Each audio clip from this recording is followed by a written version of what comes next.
Lock down میں نرمی پاکستان جیسے ملک کے لیے ناگزیر ہے، لیکن اس کے لیے سب سے زیادہ ضروری سوشل ڈسٹینسنگ کے ساتھ ساتھ سوشل رسپانسبلٹی کا احساس ہے۔ دنیا کے جتنے ترقی یافتہ ممالک اٹھا کر آپ دیکھ لیں، ان کی ترقی میں سب سے اہم کردار قیادت اور قوم کا ہوگا۔ میں ہمارے معاشرے کی کون سی برائی کی بات کروں، افسوس کے ساتھ کہوں گی، رشوت خوری کی بات کروں، رشوت خوری یا ذخیرہ اندوزی کی بات کروں، کم تولنے کی بات کروں یا پھر کرپشن کی بات کروں، ملاوٹ یا چور بازاری پر آواز اٹھاؤں یا دودھ میں ملاوٹ کرنے والوں کو برا بھلا کہوں یہاں بیٹھ کے، جعلی مشروبات بنانے والوں کو بے نقاب کروں یا جعلی منرل واٹر بنانے والوں کے آگے ہاتھ جوڑوں کہ خدا کے واسطے وہ پہلے سے اس پسی ہوئی قوم کو مزید تباہ نہ کریں۔ میرا خیال ہے کہ مجھے سب سے پہلے اپنی قوم کے آگے باقاعدہ ہاتھ جوڑنے چاہیے۔ لیکن کیوں؟ اب آپ سوچیں گے کیوں؟ کیونکہ ہمارے معاشرے میں موجود ان تمام برائیوں اور خامیوں میں برابر کردار ہم سب کا ہے۔ ہم خود اپنے دشمن بن چکے ہیں، کیونکہ ملاوٹ کرنے والا ہم میں سے ایک ہے، ذخیرہ اندوزی کرنے والا اسی معاشرے کا حصہ ہے، کوئی مارس یا جوپیٹر سے تو نہیں آیا نا، یہیں پہ رہتا ہے ہمارے ساتھ۔ جعلی ادویات بیچنے والا بھی پاکستانی ہے، اور رشوت لینے والا، کرپشن کرنے والا بھی ہم میں سے ہے، عوام میں سے ہے۔ یہاں ہر کوئی اپنے اپنے لیول پر کرپٹ بھی ہے، رشوت خور بھی ہے، منافع خور بھی ہے، ذخیرہ اندوز بھی ہے۔ رمضان میں پھلوں کی قیمتیں اچانک آسمان تک پہنچ جاتی ہیں، اور ہر رمضان میں ہوتا ہے، ہر سال یہ ہوتا ہے۔ حکومت کے بتائے ہوئے ریٹ سے 4 گنا زیادہ قیمت پر جو پھل بیچ رہا ہوتا ہے وہ بھی اسی ملک کا غریب آدمی ہے، جو دوسرے غریب کی جیب مارتا ہے۔ اب اس غریب کے بارے میں کیا بات کروں جس کو خود غربت میں غریب ہوتے ہوئے دوسرے کی غربت کا احساس نہ ہو۔ سوچئے ذرا، ایک غریب بھی دوسرے غریب کا احساس نہ کرے تو میں کیا کہہ سکتی ہوں؟ کرونا آنے کے بعد 10 روپے میں ملنے والا ماسک جو 1000 میں بیچتا ہے، وہ بھی وہی شخص ہے جو یہ رونا روتا ہے کہ ہمارے حکمران کرپٹ ہیں۔ عید قریب آنے پر جو گوشت مہنگا کر کے فروخت کرتا ہے، اس کے پاس بھی یہ دلیل ہوتی ہے، اور بڑے کانفیڈنس سے دلیل دیتا ہے وہ، بڑی ڈٹائی سے، کہ بچوں کا پیٹ پالنا ہے، چاہے حرام ہی کیوں نہ جائے ان کے پیٹ میں۔ آپ نے سوچا وجہ کیا ہے؟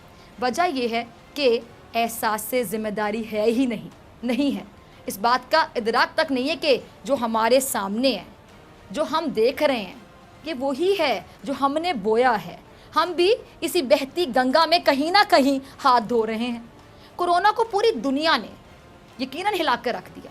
دنیا کے ہر ملک میں دیکھا گیا کہ لاک ڈاؤن بھی ہوا، لاک ڈاؤن میں نرمی بھی ہوئی، اسمارٹ لاک ڈاؤن بھی ہوا، اور عوام کی اکثریت نے تعاون کیا۔ جن ممالک نے کرونا کو کنٹرول کیا وہ اپنے عوام کی مدد سے کیا، عوام کے تعاون سے کیا۔ لیکن ہمارے ہاں کیا ہوا؟ ہمارے ہاں لوگ شکایات کرتے ہیں کہ علاج کی سہولت ٹھیک نہیں ہے، ٹیسٹنگ کٹس دستیاب نہیں ہے، کہیں ڈاکٹرز غفلت کر رہے ہیں تو کہیں اسپتال انتظامیہ سے شکایات ہیں۔ یہ تمام باتیں ایک طرف، لیکن اب آپ اپنا حال تو دیکھیں۔ یہ سب جانتے ہوئے کہ ہمارے ملک میں کورونا پھیل رہا ہے اور اس کا کوئی علاج نہیں ہے، ہمارا صحت اس قابل نہیں ہے کہ وہ زیادہ بوجھ برداشت کر سکے، ہمارے پاس اتنے وسائل نہیں ہیں کہ اگر یہ کیسز خدا نخواستہ قابو سے باہر ہو جائیں تو ان کو قابو کیا جا سکے۔ اس کے باوجود ہمارا اپنا کیا حال ہے دیکھا آپ نے؟ ذرا دیکھیں۔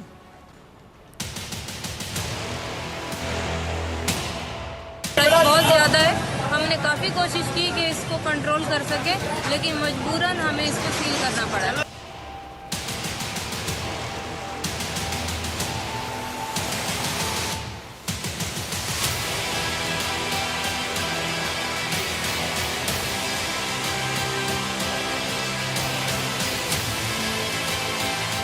لیکن اگر جو ایس او پیز پہ کہنے کے باوجود 2 دن ہم نے ان کو وارننگز دی، آج تیسرا دن ہے، تو بڑے افسوس سے کہنا پڑتا ہے کہ اس کی دھجیاں اڑا دی گئیں۔ اور جس طریقے سے آپ دیکھ رہے ہیں مارکیٹس کا حال، لوگ جس طریقے سے آ رہے ہیں، تو یہ لوگوں کا بھی فرض ہے کہ اس کا پاس رکھیں، اس پہ عمل کریں، اور دکانداروں نے جنہوں نے ذمہ اٹھایا تھا ریسٹرکشن میں کہ ہم اس پہ عمل کرائیں گے، وہ بھی آگے آئیں۔